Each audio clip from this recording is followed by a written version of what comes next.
एक बार फिर Amit study corner में आपका स्वागत है। तो आज हम लोग कर या टैक्स इंग्लिश में के बारे में पढ़ेंगे। इससे संबंधित या इससे जुड़ी सवालों को हल करेंगे। तो सबसे पहले हम जान लेते हैं कि कर क्या है। देखिए, प्रत्येक देश में क्या है कि देश को चलाने के लिए अनेक जो है सर्विस होती है। जैसे क्या कि चलाने के लिए सुरक्षा व्यवस्था होती है या अन्य सर्विस जो होती हैं, जैसे टीचिंग के लिए टीचर हों, सरकारी टीचर या अन्य जो सरकारी कर्मचारी होते हैं। तो सरकार क्या करती है कि उन सभी को पैसे देने के लिए सभी व्यक्तियों से क्या करती है कि एक प्रकार से जो है धन लेकर वो संग्रह करती है। एक प्रकार से क्या करती है कि सभी, मतलब चाहे वो छोटा हो चाहे बड़ा हो, यानी जो जिस तरह से होगा उसे उसी तरह से टैक्स भी लगता है। अब उस तरह से कैसे टैक्स लगता है वो अभी आगे चर्चा होगी। तो क्या करती है सरकार, जो टैक्स यही क्या करती है कि जो धन इकट्ठा करती है, संग्रह करती है, उसी को हम टैक्स कहते हैं। क्या कहते हैं? टैक्स या कर कहते हैं। यानी देश के हित के लिए जनता द्वारा कह सकते हैं कि लिया गया धन वही क्या कहलाता है? टैक्स कहलाता है, कर कहलाता है। और ये कर जो है एक सीमा में लिया जाता, ना कि जो है चाहे जिससे चाहे जितना मन चाहे उतना ले लें। उसके लिए भी एक सीमा होती है कि किससे कितना जो है टैक्स लेना है। अब देखिए, टैक्स भी दो प्रकार का होता है, यानी कर दो प्रकार का होता है। एक होता है प्रत्यक्ष कर। क्या होता है? प्रत्यक्ष कर। और दूसरा होता है अप्रत्यक्ष कर।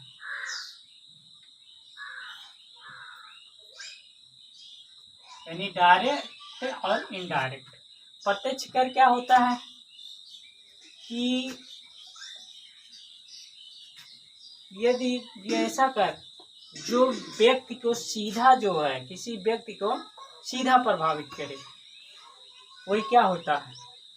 प्रत्यक्ष कर होता। जैसे इसमें क्या होता है? संपत्ति कर, ठीक है, या इनकम कर होता है, इनकम टैक्स होता है।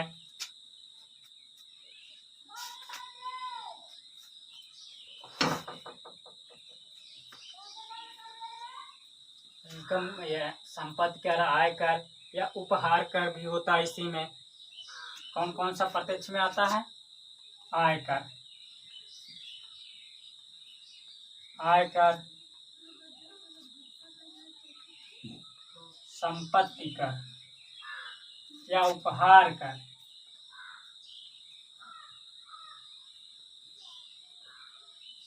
देखिए, आय कर क्या है? सरकार जो है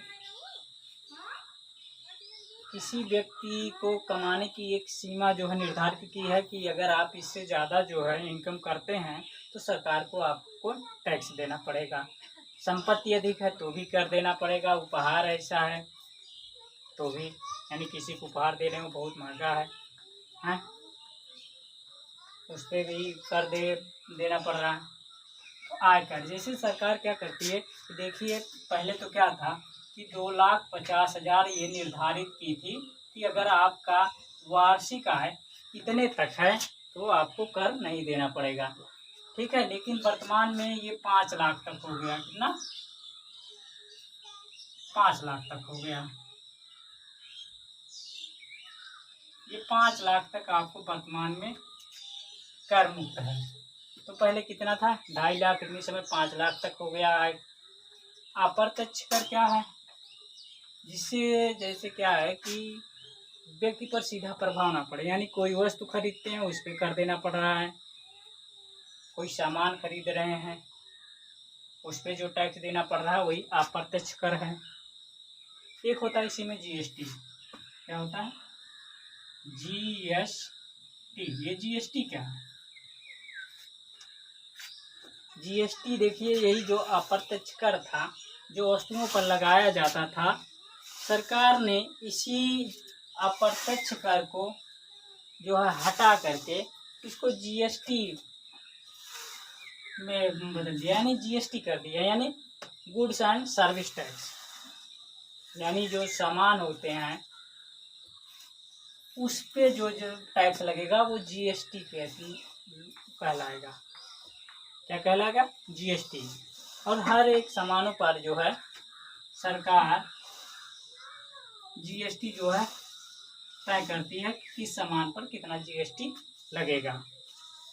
तो आज हम लोग भी कर से संबंधित जो है कर जीएसटी से संबंधित जो है सवालों को हल करेंगे। तो इसके लिए आगे सवाल देख लेते हैं। इसमें हम क्वेश्चन लिए हैं, एक श्याम के पिता यानी श्याम एक लड़का, उसके पिता की वार्षिक आय 3,60,000 है। यदि 2,50,000 कितना 2,50,000 तक की आयकर मुक्त हो, यानी 3,50,000 में 3,60,000 में 2,50,000 जो है आयकर मुक्त, यानी 2,50,000 पे आयकर नहीं देना होगा। लेकिन इसके बाद जो बचेगा उस पे क्या है 5% का कर देना पड़ेगा। ठीक है। तो ये जो पहले सीमा थी 2.5 लाख मुक्त थी, 2.5 से यानी 2,51,000 से 5 लाख तक था, जो है 5%, उसके ऊपर 7.5 लाख तक 10%, फिर 10 के ऊपर जो है 20%, 30%, इसी तरह से था। 5 से 10 जो था वो 10%, और 10 लाख के ऊपर जो था वो 30% जो है लगता था ब्याज नहीं बल्कि टैक्स लगता था, ब्याज कह रहे हैं। तो इसके पहले हम ब्याज पढ़े थे, अब हमको टैक्स पढ़ना है। तो इसमें हम टैक्स निकाल लेते हैं कि देखते हैं कि 3,60,000 अगर कमा रहे हैं, इसमें से 2.5 लाख निकलने के बाद 5% के हिसाब से कितना टैक्स देना पड़ रहा है। तो इसको हल कर लेते हैं। हल सबसे पहले इसमें हम कर योग्य जो है राशि का धन का पता कर लेते हैं। तो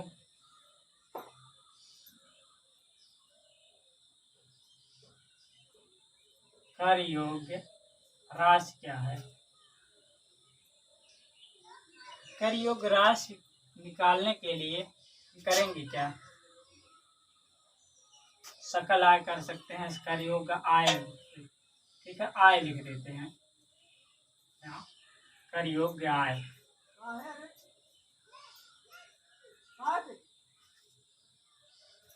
बराबर सकल आय। सकल आय माइनस कर मुक्त आय। अब देखिए सकल आय क्या है, यही जो साल भर में कमाई जा रही वही सकल आय है। कर मुक्त आय क्या है? ये 2,50,000 जो छूट है, ठीक है, जिस पे कर नहीं लग रहा, वही कर मुक्त आय है। तो सकल आय कितनी है? सकल आय बराबर है 3,60,000 रुपये, और कर मुक्त है कितना? कर मुक्त आय कितना है? 2,50,000 है। ठीक है। तो अब हम क्या करेंगे, देखिए कर योग्य जो आय है, हम सकल आय में से ये कर मुक्त आय घटा देंगे, यानी कर योग्य आय क्या है? कर योग्य आय 3,60,000 माइनस 2,50,000। बचा कितना, 1,10,000 रुपये। कितना बचा कि 1,10,000 रुपये क्या है, कर योग्य है, यानी 1,10,000 पे टैक्स देना पड़ेगा, वो भी 5% की दर से। तो अब इसमें हम टैक्स निकाल लेते हैं कितना आता है। तो देकर क्या होगा, देकर निकाल लेते हैं, देकर बराबर कर योग्य आय गुणे टैक्स के जो दर है, दर बटा 100, 5% की दर से देना है। तो कर योग्य आय कितना है, 1,10,000, 1,10,000 गुणे 5 बटा 100, 0 से 0 कैंसिल, 11 पचे 55, यानी 5500 रुपये क्या है, यही देकर है। ठीक है, तो कितना कर देना होगा, 5500 रुपये, 5,500 रुपये। तो लिख सकते हैं देकर बराबर 5,500 रुपये, यही देकर है। यानी श्याम के पिता को 5,500 रुपये कर देना पड़ेगा 5% की दर से।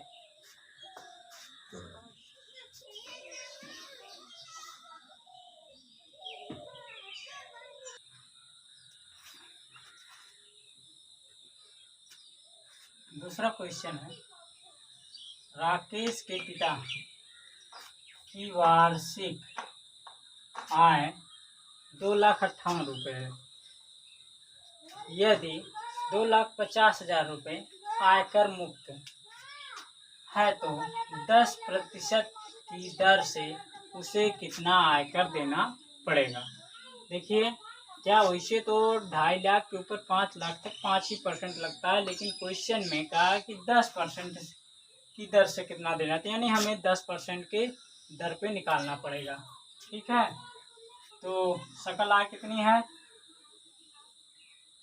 सकल आय कितना है, 2,58,000 रुपये।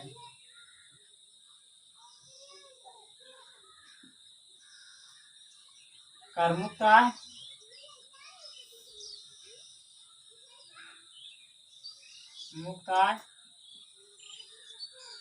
क्या है,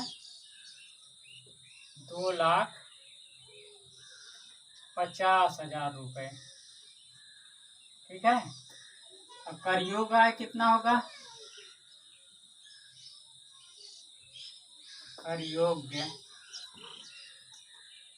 आय क्या होगी, यानी सकल आय माइनस कर मुक्त आय होगा कितना, 2,58,000 माइनस 2,50,000 आएगा कितना, 8,000 रुपये। यानी कर योग्य आय कितना है, 8,000 रुपये। अब इस पे जो कर देना है वो 10% के हिसाब से हो। तो देकर क्या होगा, देकर बराबर कर योग्य आय गुणे दर बटा 100। कर योग्य आय कितना है, 8,000 रुपये, गुणे में दर कितना है, 10/100, 0 से 0 कट गया, 0 यहाँ से 0 यहाँ से, बचा कितना, 800 रुपये। यही क्या है, देकर है, देकर। यानी राकेश के पिता को 800 रुपये कर देना पड़ेगा अगर 10% की दर से कर लग रहा है तो।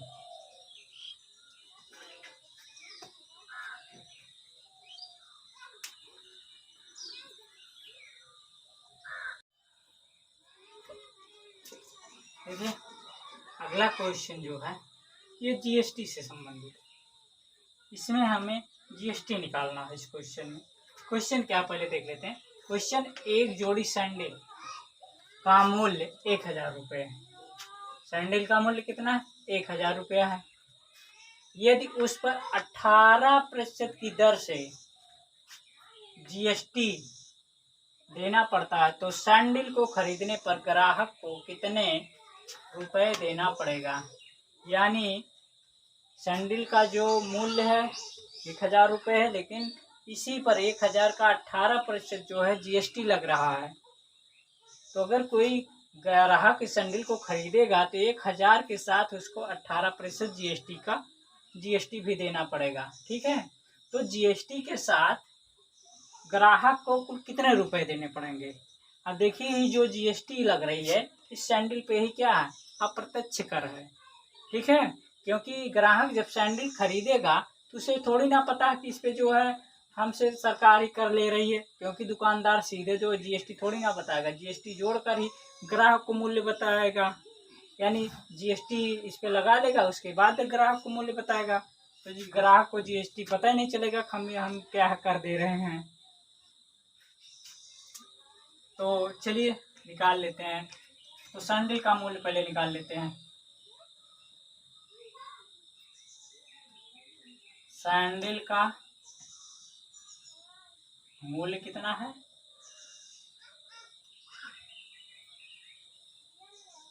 1000 रुपये। जीएसटी कितना है?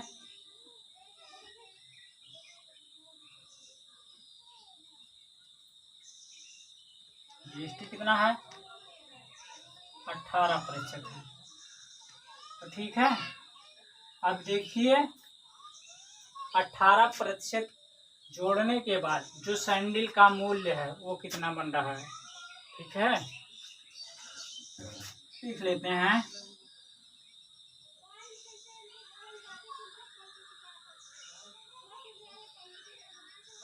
टी के साथ सैंडल का मूल्य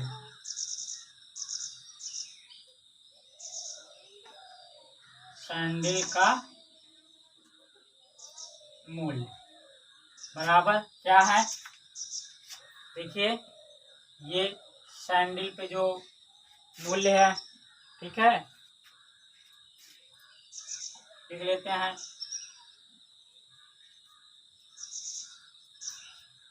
सैंडल का मूल्य प्लस जीएसटी,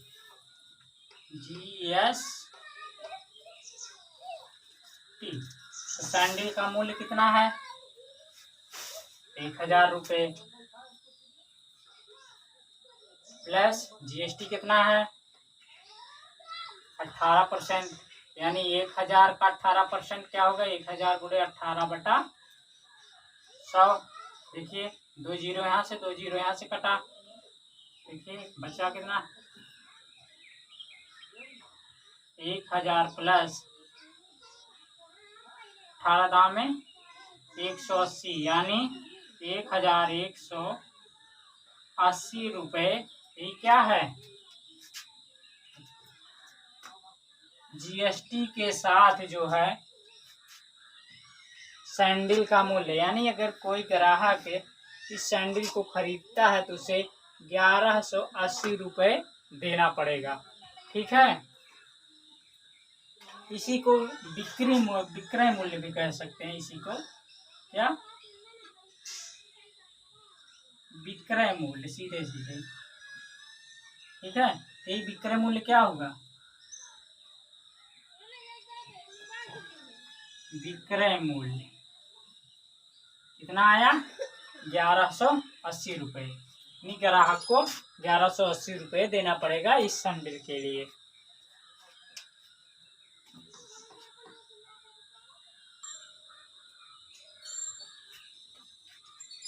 अगला क्वेश्चन है, प्रतिभा एक मेज 24,000 रुपये में खरीदती है।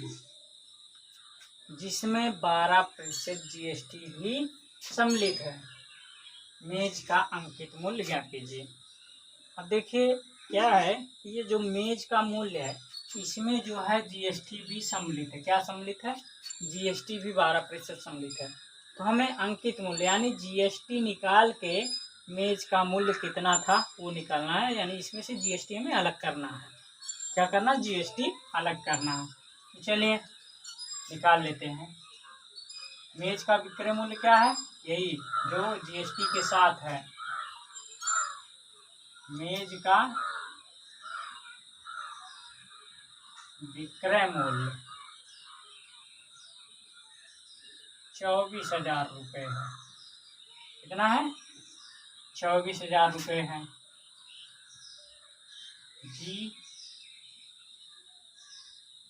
जीएसटी कितना है? 12% है। कितना है? 12% है। मेज का अंकित मूल्य, मेज का अंकित मूल्य इसको मान लेते हैं क्या? x। क्या मान लेते हैं? x मान लेते हैं। ठीक है। तो मेज का एक फार्मूला हम लिख लेते हैं इसे। ठीक है। तो मेज का अंकित मूल्य बराबर मेज का अंकित मूल्य बराबर मेज का विक्रय मूल्य। क्या?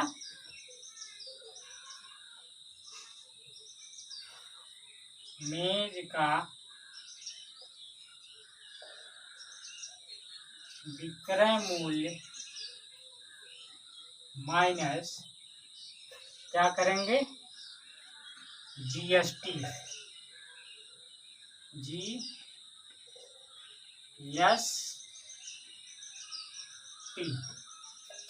अब मेज का अंकित मूल्य विक्रय मूल्य क्या है? 24,000 रुपये। कितना है? 24,000। 24,000 माइनस जीएसटी कितना है? 12%, यानी 24,000। रुक जाइए, इसमें हम करेंगे क्या? माइनस जीएसटी कितना है? अंकित मूल्य हम x माने थे, x बराबर माइनस, देखिए जीएसटी लगा है x पे। किस पे लगा है? x पे लगा है, ना कि 24 पे। तो x गुणे 12/100 करेंगे। ठीक है। इसी x को हम इधर लेके चले आते हैं। तो x प्लस 12x/100 बराबर 24,000। यानी देखिए 100x प्लस 12 112x। क्या हो गया? 112x बराबर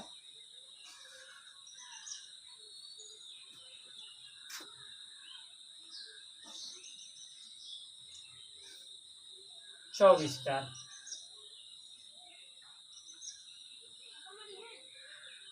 अब हम x बराबर क्या होगा? x बराबर 24,000/112। अब इसको डिवाइड करते हैं, कितना आता है?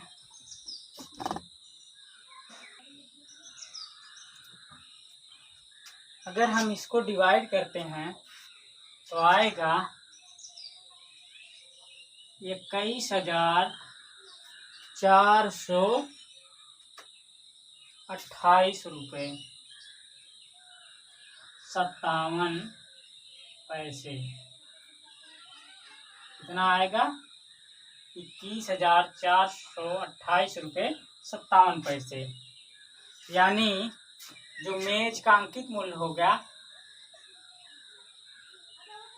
मेज का अंकित मूल्य हो गया कितना? 21,428.57 रुपये। इतना रुपये आएगा मेज का अंकित मूल्य। अगर 24,000 में क्या है कि 12% GST भी शामिल है, तो अंकित मूल्य हम निकालते हैं तो अंकित मूल्य हमारा कितना आएगा 21,428.57 यानी 21,428 रुपये का 12% इसमें और जोड़ देंगे तो हमारा आ जाएगा कितना 24,000 रुपये।